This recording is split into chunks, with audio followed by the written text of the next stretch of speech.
Hello, I'm Scott with Point Blank Armor, here to help Dimitri with his T-62 feature. I'm just going to quickly touch on the actual service battle history of this tank here in particular.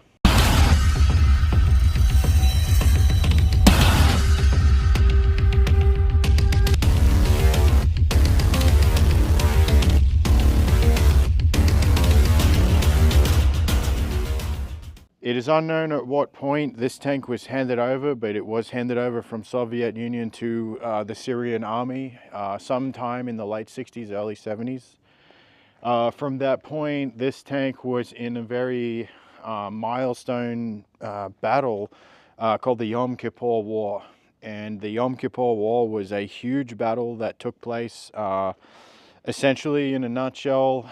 Syria invaded from the north on the northern border of Israel, which is an area known as the Golan Heights.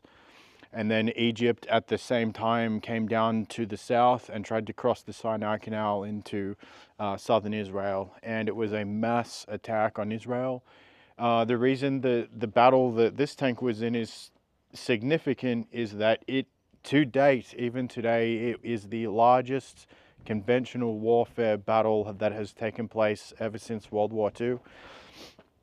So on the Syrian side, they went into the Golan Heights by land, and essentially the idea was to push through Israeli defenses, and they strategically timed their attack based on, for the Jewish people, which is called Yom Kippur, and it's a religious holiday for them.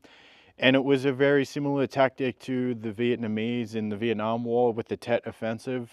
The Syrians and the Egyptians essentially waited for the Israelis to move off the border on their leave or their holiday period stand down, thus getting the numbers short on the front line. That's when they chose to attack. So Yom Kippur War.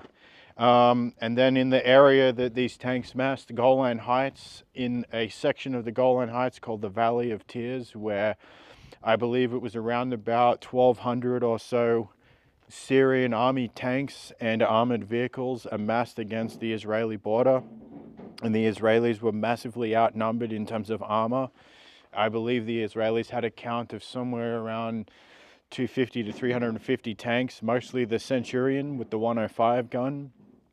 However, ultimately, Syria was not successful in moving into the attack as they had planned, and there were several reasons why. However, ultimately, the Israelis used textbook defensive strategies for armor, and their tanks were dug in. They had all their guns pre-sighted and pre-ranged. They used anti-tank ditches, and they essentially funneled the Syrian armor into certain points where their guns were already zeroed onto, and it became just a turkey shoot for the Israelis. The Syrians did break through on a couple of the flanks, but ultimately were unsuccessful, and they withdrew. But not before Yuri here was in that battle. The reason the T-62 is important in that battle is most of the Syrian tanks were the T-55, the much more produced tank in larger numbers, but they still only had that 100mm rifled gun. And whilst it was somewhat capable against the Centurion, or the Israelis called them the shot cow, the T-62 had that 115mm smoothbore, which Dimitri is going to talk about.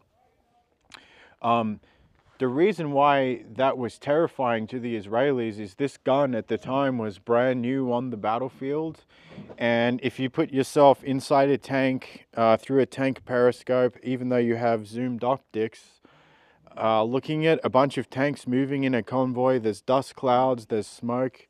It's very hard to get the shape of that vehicle.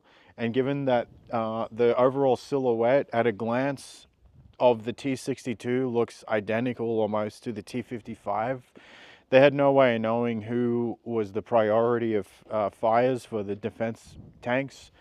And given that this 150mm smoothbore could cut right through a shotgun tank, no problem at all, this was a terrifying threat to the Israelis.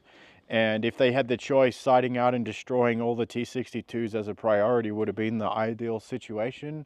However, like I just said, it's very difficult to tell at a glance the difference between this tank and the T-55. Ultimately, again, the Syrians being unsuccessful, they withdrew. This tank suffered battle damage in the Golan Heights, and the markings you see here were slightly different. All the tanks in the Golan Heights battle began with an O shape, but they're Arabic numbers. I'm not too good with the translation. That V there, I believe, is a 7 in Arabic. That is a later marking, which is now what I'll get into. So after 1973, Syria withdrew, ultimately not successful. Israelis had time to regroup and reestablish their military. Fast forward to 1982 in the Lebanon conflict, to which many of the UN countries went to. The Syrians once again tried to use the opportunity in Lebanon to fight against Israel. And Yuri was sent into the front in Lebanon once again. A bit more of a low intensity conflict than the Golan Heights, however, being an urban sort of much more heavier with the urban scenario. You see the catastrophic casualties for armor in urban settings. There was a lot of that going down. And for Yuri here to go into Lebanon, the paint scheme would have been the same, except the markings here, the VO9 was changed. It's VO9 in English, but it's an Arabic number, 709, I think. I could be wrong. So Yuri was then captured in Lebanon by the Israelis. And at that time, the T-62 was relatively still very new. And Yuri here was actually put on display for the public to come and see in Israel as kind of like a study of Russia's new armor. And there are photos of this exact tank on public display in 1982 in Israel. And this tank was essentially sat out in a scrapyard with all the other captured Israeli armor from the Golan Heights and from Lebanon. And they were in a field, and the Israeli military went through and identified what tanks could be salvaged and actually converted into the Israeli T-RAN conversion tank. And Yuri was actually earmarked to be suitable for a T-RAN conversion, which is the red writing that you'll see on the side of the turret and on the barrel here. That's actually Hebrew writing. I believe the writing on the front here is some kind of abbreviation that denotes the gun is actually useful. And then the writing on the side of the turret is more or less kind of like a directions of what factory the tank would go to should it be slotted for the T-RAN conversion. From there, the tank was imported into the UK into the late 80s by the A.F. Budge collection. He was a private collector in the UK. He imported Yuri here along with several other tanks out of Israel. From there, the famous Jock Littlefield big tank collection in the US in Patola Valley, San Francisco. Yuri went from A.F. Budge to there.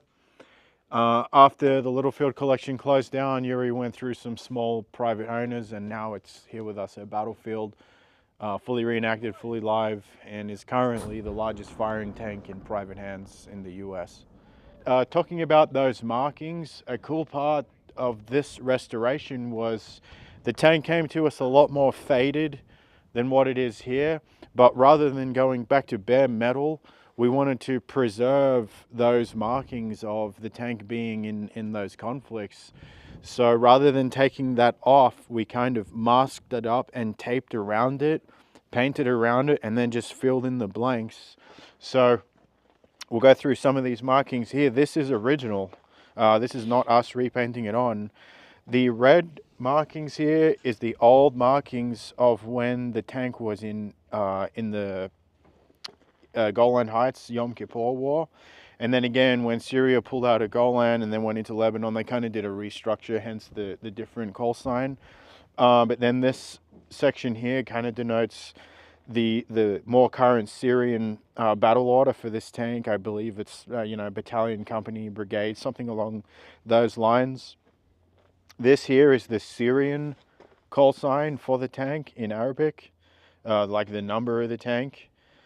And then that is something along the lines of like Al-Jaish, which is like the Syrian army. these three are also on the back of the tank, along with remnants of the old red marking from Yom Kippur. Then when the Israelis went through, when the tanks were knocked out on the battlefield, kind of post-battle, once everything died down, census teams went out into the field and took note of what vehicles were destroyed and how they were killed from like an aerial strike or a ground kill. And that way they could go back to pilots or anti-tank teams or whoever and let them know, hey, this tank is actually confirmed to hit in this grid. They would assign a number in the field to the tank, which is this number here. And this, again, this is real. This is not painted over. This is the actual number. Some guy from Israel put this on here with a brush, and it was denoted that there is a T-62, we're going to call it 130758, in this grid.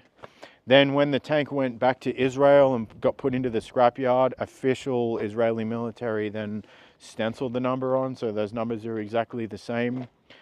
We don't quite know what this 207 is, but we have a theory that this was the auction number.